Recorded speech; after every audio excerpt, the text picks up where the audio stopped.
ఓం శ్రీ సాయిరామ్. 1969 సంవత్సరం ఏప్రిల్ నెల సనాతన సారథిలో భగవాన్ శ్రీ సత్యసాయి బాబా వారిచే రచింపబడిన భాగవత వాక్యం నుండి కొంత భాగం తెలుసుకుందాం. సాయిరామ్. అనేక కర్మకాండలను జరిపించి లోకమును ధర్మభూమిగా మార్చిన పుణ్యపురుషుడు శ్రీరామచంద్రుడు. అశ్వమేధ యాగము కొనర్చి సమస్త ఋషుల చేత సన్మానింపబడిన వాడు. అతని దయా ప్రేమలు వర్ణనాతీతము.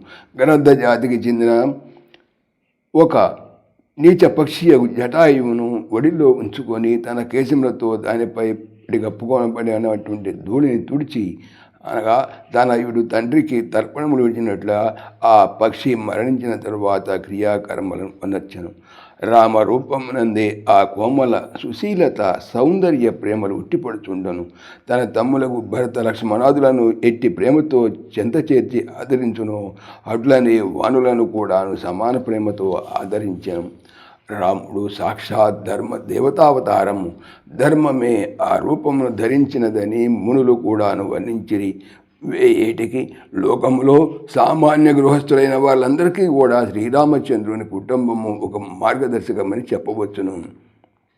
లోకోద్ధరణ అవతరించినటువంటి ఆ రామచంద్రుడు తమ్ములతో ఎంత అన్యోన్యతగా మెలగడివారో. పట్టాభిషేకమునకు సిద్ధముగా ఉన్న శ్రీరామచంద్రుని అరణ్యమును కంపేటువంటి సమయమున అయోధ్యావాసులందరూ కూడా ఎంతో విలపించిరి. కానీ పట్టాభిషేకమునకు ఎటువంటి ఆనందముతో సిద్ధముగా బయలుదేరినో అదే ఆనందముతో అరణ్యమునకు వెళ్ళి కూడా సిద్ధమయ్యను. స్థితప్రజ్ఞ రక్షణమునకు ఇంతకంటే వీరు ఆధారము ఏమి కావలేను? ప్రాణముల కంటే మాట ప్రధానమని భావించి తండ్రి మాటను నిలబెట్టుటకై ఎన్ని బాధలనైనాను లెక్క చేయక సాధించను. రాముని పితృవాక్య పరిపాలన లోకమునందరి బిడ్డలకు బుద్ధిని నేర్పుచున్నది. ఏది కర్తవ్యమును బోధించుచున్నది. భర్త తోడేదే జీవితమని భావించి ఎండ కన్నేరుగనేటువంటి ఆ భూజాత భయంకర అరణ్యమున భర్తతో కాలం గడిపినది. భారత నారీమణులకు ఎంతటి భావశుద్ధిని కలిగించను. తోబుట్టు ప్రధానము కానీ మధ్య వచ్చిన ఇల్లాలు అంత ముఖ్యము కాదని తలంచి లక్ష్మణుడు ఊర్మిళను సైతము విడిచి శ్రీరామచంద్రుడితో అరణ్యమును కరిగాను. అన్ని మాటలు అన్నమాటను మేరలేక భరతుడు భారమైనటువంటి హృదయముతో అయోధ్యకు వచ్చి పరోక్ష అరణ్యవాసమును అనుభవించను. ఇక దశరథుడైనటువంటి తండ్రికి కుమారుడైనటువంటి శ్రీరామచంద్రకును గల వ్యత్యాసము భూమి ఆకాశమునకు ఉన్నటువంటి సంబంధము.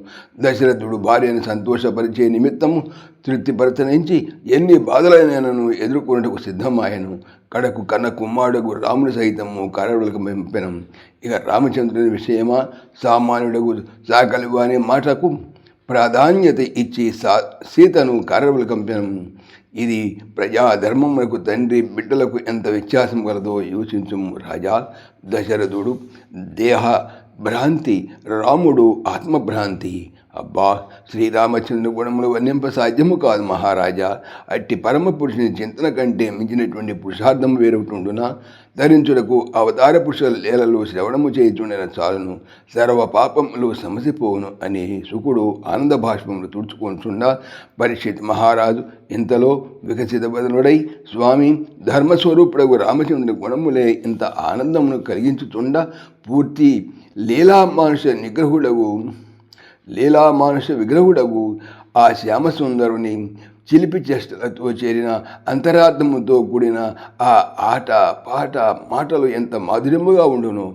ఆ గోపాలుని లీలా గణములను ఆ గోపాలను లీలా గుణగణములను వినిపించి నా ఈ శేషకాలమును ఆ శ్యామలాంగునిలో లయం కావ్యంపము జన్మ ధరింపు పూజని ప్రార్థించను. సాయిరామ్. ఓం శ్రీ సాయిరామ్. ఈ ఛానల్కి సంబంధించినటువంటి పూర్తి సమాచారము డిస్క్రిప్షన్లో చూడవచ్చును. సాయిరామ్. సమస్తలోకాః సుఖినో భవంతు. సమస్తలోకాః సుఖినో భవంతు. సమస్తలోకాః సుఖినో భవంతు. ఓం శాంతి శాంతి శాంతి.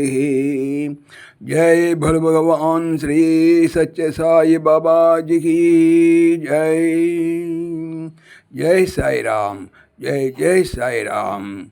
ఆత్మీయులకు మనవి, ఈ ఛానల్తో పాటుగా లెరన్ భగవద్గీత లైవ్ గీత అనేటువంటి మరొక భగవద్గీత ఛానల్ను నా చేత స్వామి చేయిస్తున్నారు. దీనికి సంబంధించిన లింక్ డిస్క్రిప్షన్లో చూడవచ్చును. సాయిరామ్.